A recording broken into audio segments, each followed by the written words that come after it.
sady manatitra ny araba tomboky lahy sy tomboky vavy no manolotra ihany koa ny fialatsiny no ny fahatapaha ny fandarana ny televiziona malagasy antony ny fahatapahan'ny jiro teto amin'ny faritra misy ny foibe ny radio sy ny televiziona malagasy fa hankany farafanganana sy vangaindano avy hatrany sika midina tany amin'ny toerana ny filohan'ny fahefana avo ny teteza miditra nitsidika sy nankahery ireo traboina vokatry ny rivodozana hery vaika farany teo tsy tonga nitondra tanapolo fa tonga nanolotra vary amantonina ho ny vahoaka traboina any atsimo atsinanana arahantsika avy hatrany ny tatitry ny namana haingo rabarinala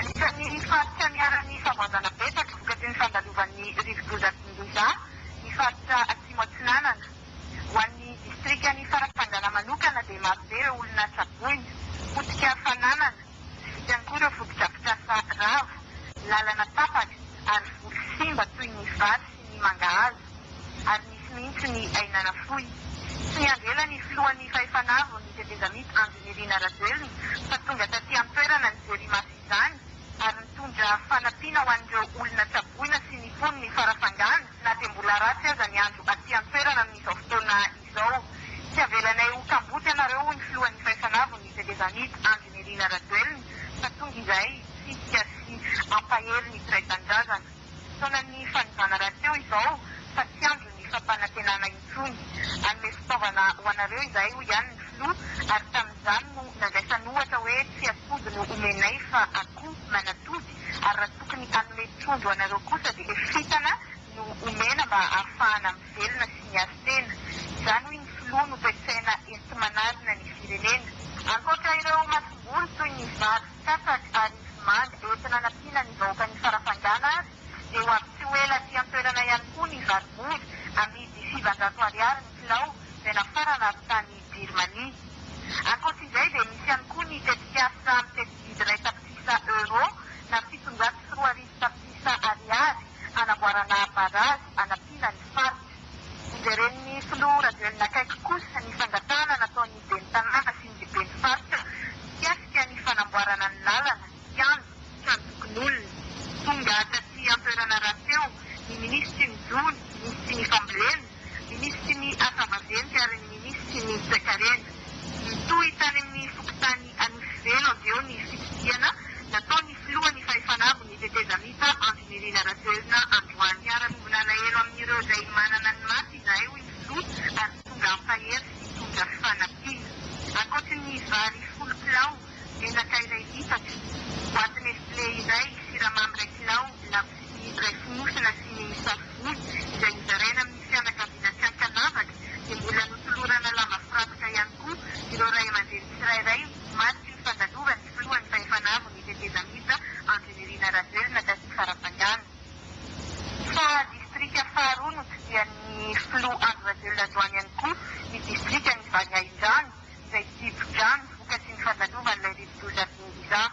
Anisan'ny voamafy tokoa satria ny 7 mponina no traboina feno rano avokoa ireo komuna ambanivohitra rehetra aty amin'ny toerana. Ampitiavana hoy ny filohan'ny fahefanavo ny tetezamita no nahatongavanay aty hitondra fanampiana. Zavatra roa no tsy maintsy atao maika sy lara-pamena dia ny fanamboarana ny lalana simba sy feno rano ary ny sekoly. Voraisiny fitondram-panjakana tanana manontolo ny filohan'ny fananganana CEG sy EPP. Efa misy rateo ireo fitaovana voanjon'ny ray aman-dren'ny mpianatra sy ireo olona avy eto amin'ny faritra atsimo atsinanana. Ampiana ny tanora ho ihany ny filoha ahafahany miafika ny ho aviny. Betsaka ny asa tsy vita tao anatin'ny taona maro no tamteraka nandritry ny tetezamita. Manam-pofy izany fa tsy fotoana ny kabary intsony izao fa fotoana ny asa. Nasian'ny filoha teny kosa teto Vangaindrano ny resaka mikasika ny politika. Ilaina hoy izy ny fanohitra ao anatin'ny fitantanana ny firenena fa izay tsy vonanao sonila isolidalana na feuille de route izay mitondra makany amin'ny repoblika fahefatra dia aleo izy ireo hoany. Fa raha totaly kosa ireo fanampiana ho an'ny faritra atsimo atsinanana dia toy izao fianakaviana miisa 10 na 10 alina 10 olona no azo izany eto farafangana. Fianakaviana 100 kosa ny tany Vangaindrano raha ahitana olona miisa 3 arivo. 10 taona ny vady anjaran'ny farafangana raha 9 taona kosa ny an'ny siramamy arivo kilao, tsara-tsavony arivo, labozia arivo monokana, menaka arivo litatra no omenan'ny farafangana, ranon 900 boaty, siramamy 900 kilao, savony 900 bara, labozia 900 fonosana, menaka 900 litatra no anjaran'ny vangain-drano. Raha mipitso moa dia ho an'ny fony indray, faritra Vatovavy ny filohan'ny fahefanavy ny CP-Danita Anjenerina Rajoelina. Izay ny vaovao azo ampitaina Iaingo Rabarnala Revy Farafangana ho an'ny televiziona malagasy. Feno dia feno tokoa ny tatitry ny namana Aingo Rabarnala avy amin'ny vangain-drano sy Farafangana. Raha pitsindray niako ny dia any Vohipeny satria araha ny radio sy ny televiziona akaiky tokoa ity dia ny filohan'ny fahefanavy ny CP-Danita any amin'ny faritra atsimo antsinanana ity. Ary raha mipitso dia ho an'ny vatibavy fito finana indray ny président Rajoelina. Fa raha 10 taona ny vary ho an'ny Farafangana, 9 taona ny vary ho an'ny vangain-drano, dia vitantsika eo izay ho anjara ny Vohipeny raha mipitso. Fa ny azo ambara aloha izao arivo izao dia mbola mitohy ny fanaravan'ny CST ery manana Razafinarehetra momba ny vidim-bary mbetika miakatra, mbetika midina, tsy natao hankanatoviny intsony ity vary no afarany ity hoy ny président Rajoelina, fa atao vary ho an'ny besinimaro amidy amin'ny vidiny mirary 700 ariary ny kilao. Ny fanazavana dia matoa ery manana Razafinarehetra ary eo micro ny Joseline Tsiavo. Ezaka nono resy ny fitondram-panjakana amin'ny fanafarana vary roa alina taona avy any Birmanie, fa hodinin'ireo parlementaire ao amin'ny filan-kevitra ambony tetezamita amin'ny voamerany fampandrosoana ny tambanivohitra ny amin'ny fomba indrindrana ny famokaram-bary sy ny vidim-bary eto antsika. Ny zavatra tsy maintsy arindra aloha amin'ny resaka vidim-bary, io moa misy an'ilay fitenin-drazantsika hoe tery-omborinina atao izay tsy mahafatany ireny ary mba kendrena ihany koa izay tsy abotrany zana. Izany hoe tsy maintsy ho arindrantsika tsara ny fanafarana vary amin'ny fiakarany voka-bary ny fararano zany, satria rehefa mba tonga ny fararano dia tokony mba azo ny anjara masoandrony koa ireo tatsapa mokatra zany amin'ny resaka vidim-bary, satria ny tatsamo dia io ny fidiram-bolany, io zany ilay hoe mba karamandro zareo, ka tsy maintsy arindra tsara izy io. Izany hoe tsy maintsy kendrena tsara ilay fanafarana vary zany mba tsy hatonga ilay voka-bary ho lasa hoe ho gaboraraka indray na ho lasa hoe ho mora be ny vidin'ny vary akotra amin'ny fotoana fararano fa dia ho sahirana iray ny tatsaha maro anisy eto amin'ny tany firenena, ka dia ho arindra zany izy io tsy maintsy tsonjovina ny vahoaka-pinana ary ho jerentsika akaiky koa ny fidiram-bolan'ireo tatsapa mokatra satria ireo ny maro anisy eto amin'ny tany sy ny firenena. Misy arak'izany fepetra ho resin'ny fitondram-panjakana amin'ny famokaram-bary ity. Fa eo amin'ny hoe antononton'ny ezaka ihany koa dia amin'ny fotoana ny fararano dia tsy maintsy hiditratrehatra ihany koa ny fitondram-panjakana amin'ny fandrindrana sy ny stock-mbary zany. Eo zany dia tsy maintsy misy ny atao hoe ny fanaovana ny stock régulateur hitsonjovana ny taona maitso ahatra manaraka. Ary amin'ny resaka lavitrezaka moa dia ny famokarana ara-bary mihitsy hatrany fotony ka hatrany amin'ny fanjifana dia ho avoazona tanteraka mihitsy. Izany hoe dia atao hoe filière zany hatrany amin'ny famokarana masomboly, hatrany amin'ny fambolem-bary, hatramin'ny fanodonana ny zany vary zany sy ny atongavany any amin'ny vahoaka zany dia ho jerena hatrany fotony mba ahafahantsika miala amin'izao olana ara-bary zao izay mampijaly ny vahoaka. Lalam-piariana SRI no anentanan'ny ministeran'ny fambolena ireo tantsapam-boly vary mba hamokatra vary betsaka, ezana ny ampitombo hatrany ny voka-bary betsaka raha teo ny ambioka manerana ny faritra eto Madagasikara. Miaraka amin'ny ministra malaza Rivo Felix isika manomboketo nanatotosa ny adidiny amin'ny fambolekazo izay eto amin'ny ministera ny fifandraisana androany tontolo teny Fenorivo. Izay no vaovao voalohany. Rehefa avy eo dia hiresaka ny émetteur ny Fenorivo ihany koa isika, satria raha maharay ny tosy ny sary ianareo dia no ireny émetteur ireny. Ary farany eo ilay resaka tany misy mibodo ny tanin'ny ministera ny fifandraisana tsy ekeny izany. Atombotsika amin'ny fambolekazana trano ary mitatitra izao parivo izao miaraka amin'ny iray Andrendafy sy Andrinitsoa Andriamasiarivelo.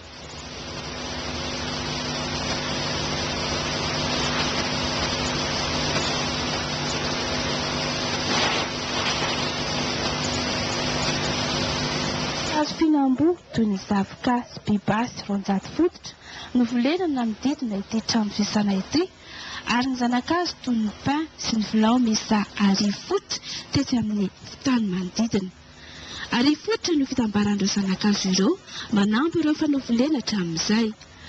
Ankoatra ny fiaraha-midinika fanatsarana ny asa izay naroso ny minisitra ny tale Rotary Jeneraly, dia nisy ny fanolorana mari-pakasitrahana eo amin'ny ezaka fampiroboroboana ny asa ho an'ireo mpiasa 2.30 miarada avy eo amin'ireo sampandràra anivon'ny ministera tsy ny teto Antananarivo ihany fa hatrany amin'ny faritra ihany koa. Amin'izay fanatsarana ny asa izay indrindra dia manana vehivavy iray hanolotra vaovao amin'ny teny frantsay ny televiziona malagasy manomboka izao parivo izao Nathalie Liaby hitatsika rehefa avy eo. Fandeha aloha hofantarina ny mombamomba ny émetteur eny Fianaravo miaraka amin'ny ministra Malazarivo Félix ihany.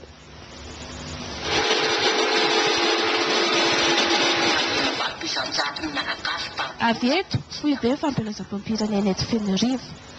Teto ny ainga ny onjam-peo teo Madagasikara ary miparika nanerana nosy 17 taona lasa izay. Izy ireo rahateo no onjam-peo malagasy entana tokantrano tamin'izany fotoana izany. Ato misy ireo émetteur ny onjam-peo na ny onde courte na ny onde moyenne izay notokana ny filoha Philibert Tsiranana tamin'ny 12 Oktobra 1770. Toy ireo trano-mpanjakana maro nefa dia tsy namela azy fa mitsoka teto ihany koa ny rivotry ny fahanterana, ary dia toy izao sisa ny endriky ny trano miaraka amin'ireo fitaovana ao anatiny. Lasa endrika fotsiny sisa ny tafo manarona azy, ary dia toy dobo kely mihitsy aza ny efitra sasany, nefa fitaovana mitondra herinaratra matanjaka no hita ato anatiny. Ny efitra sasany moa dia toa lasa fanaroam-pako sisa fijery azy. Na izany aza nefa dia mbola miasa ary mihodina ireto émetteur ireto, indrindra ny faritra atsinanany nosiny. Mihodina manomboka amin'ny 4:00 izy ka hatramin'ny 10:00 alina, ary miasa mandra-paran'ny andro amin'izao fotoana rivo-doza izao, mifandimby amin'ireo fohy be fampelezam-peo eny Sapotsinameana sy any Imeritsiatosika.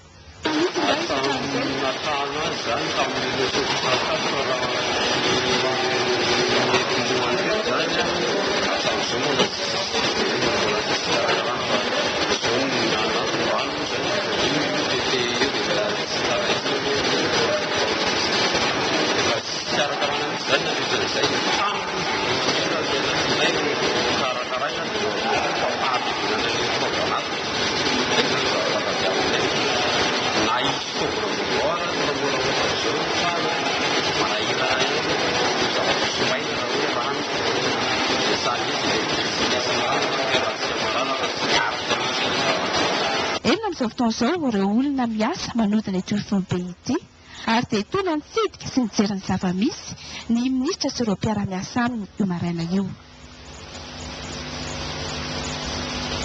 Miara-miaiky amin'ny ministra Malazarivo Félix isika fa ilaina tokoa ny fanarenana ny centre émetteur eny Fianaravo toy ny ilana ny fanarenana ny foibe ny radio sy ny televiziona malagasy eto Anosy.